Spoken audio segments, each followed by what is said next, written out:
دیکھیں ایک بنیادی سوال ہے، چھوٹا سا سوال ہے، اور اس کو سب کو ایکچولی معلوم ہے کہ قیامت والے دن ہماری پہچان کیا ہوگی۔ قیامت والے دن ہر نبی کے ساتھ اس کی امت آئے گی۔ امت جو ہے یعنی اس کی پہچان ہوگی، وہ اس دن کوئی پاکستانی نہیں ہوگا، اس دن کوئی افغانی نہیں ہوگا، کوئی فلسطینی نہیں ہوگا، کوئی جو ہے تو سعودی، مصری، ترکی۔ آپ کی میری پہچان ہوگی کہ ہم کس کا دین، کس نبی کے پیروکار تھے۔ ہماری پہچان ہے کہ ہم محمد صلی اللہ علیہ وسلم کے امتی ہیں۔ ہماری دعا ہے، امید ہے کہ ہم رسول اللہ صلی اللہ علیہ وسلم کی شفاعت کے حقدار بنیں، کہ ہم حوض کوثر پر رسول اللہ صلی اللہ علیہ وسلم کے ساتھ جمع ہوں۔ اب مجھے بتائیے کہ جو لوگ یہ آج کہہ رہے ہیں کہ ہم رسول اللہ صلی اللہ علیہ وسلم کو اپنا وکیل بنائیں گے، کہ آپ نے ہمیں بے یار و مددگار چھوڑ دیا۔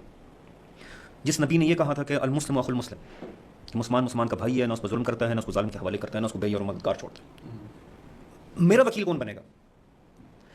جس رسول صلی اللہ علیہ وسلم نے کہا تھا کہ مومن کی مثال دیوار کی ہے جس میں ایک اینٹ دوسری اینٹ کو مضبوط کرتی ہے، آج ہم نے پوری دیوار گرا دی ہے فلسطین کے اندر، اینٹ تو چھوڑ دیں، بے یار و مددگار چھوڑ دی۔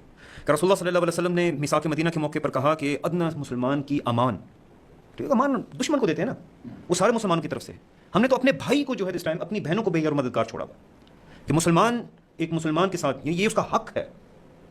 ٹھیک ہے، ہمیں یہ حق بتایا جاتا ہے کہ ایک والد کا اپنے خاندان کی کفالت کے لحاظ سے کیا حق ہوتا ہے، ہمیں یہ تو بتایا جاتا ہے کہ اولاد کا والدین کے لحاظ سے کیا حق ہوتا ہے، ہمیں یہ تو بتایا جاتا ہے کہ والدین کا اولاد کے اوپر کیا حق ہے، مگر ایک مظلوم مسلمان کا اپنے مسلمان بھائیوں کی طرف کیا حق بنتا ہے۔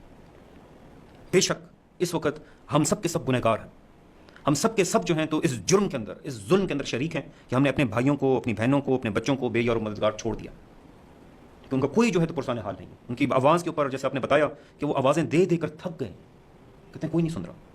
باقاعدہ جمعے سے وہ جو ہے تو جمعے کے دن وہ لاؤڈ اسپیکر سے کہ اللہ تیرے سے وہ کوئی اور سننے والا نہیں، تو ایسے موقع کے اوپر اللہ کے سامنے ہم کیا جواب دیں گے، کیسے کھڑے ہوں گے؟ یہ ان کا حق ہے بحیثیت امت محمدی کا حصہ ہونے کے ناطے۔ رسول اللہ صلی اللہ علیہ وسلم نے بڑی محنت کے ساتھ قبائلیت کو توڑ کر امت کو کھڑا کیا تھا، امت کی پہچان کھڑی کی تھی، کہ جس میں کوئی اوس اور خزرج سے نہیں ہے، کوئی قریش سے نہیں ہے، کوئی بنی تیم سے، بنی عدم سے، بنی قریش، بنی جو ہے تو ہاشم سے، بنی امیہ سے نہیں، یہ سب کے سب ایک امت ہے۔ اور الحمدللہ ہم نے اس امت کو جو ہے تو تاریخ کے اندر دیکھا کسی آپریٹ کرتی، مگر آج اس امت کے ایک حصے کے اوپر حملہ ہو رہا ہے، اس کو قتل کیا جا رہا ہے، اس کی نسل کشی کی جا رہی ہے۔ رسول اللہ صلی اللہ علیہ وسلم نے اس امت کو تو ایک جسد واحد کہا، ایک جسم کی مانت ہے، اور مثال دیتے ہوئے کہا کہ اگر ایک حصے میں آنکھ میں تکلیف ہوتی ہے تو پورا جسم بخار کے ساتھ اس درد میں شریک ہو جاتا ہے۔ آج ہمارا شریک ہونا، جس طریقے سے ابھی عمران صاحب نے ہمیں بتایا، یہ تو فوجی مسئلہ ہے، ہمیں تو اینٹی بایوٹک کی ضرورت ہے، اور ہمیں جو ہے پیراسیٹامول کے اوپر کیوں رکھایا جا رہا ہے؟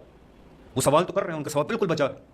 اور قیامت والے دن سب سے پہلے، ٹھیک ہے نا، ہمیں تو کہا جاتا ہے سب سے پہلے نماز کا حساب کتاب ہوگا، سب سے پہلے حقوق، اور حقوق میں بھی سب سے پہلے خون کا حساب ہوگا۔ مقتول اپنا خون، اپنا سر ہاتھ پہ لے کر آئے گا اور قاتل کا کہے گا کہ اس نے جو ہے تو میرا خون کیا تھا۔ سب سے پہلے خون کا حساب ہوگا۔ یہ جتنے بھی قتل ہو رہے ہیں، کیا ہماری خاموشی اس ظلم کے اندر شامل ہونا نہیں ہے؟ یہ ہم نے سوچنا ہے۔ ہماری مذہبی جماعتیں ہوں، تقی عثمانی صاحب ہوں، ہمارے مذہبی لیڈرز ہوں، جو کوئی بھی ہیں، یہ سب ان کے سامنے سوال ہے، کیا ہم اس قتل کے اندر شامل ہیں کہ نہیں؟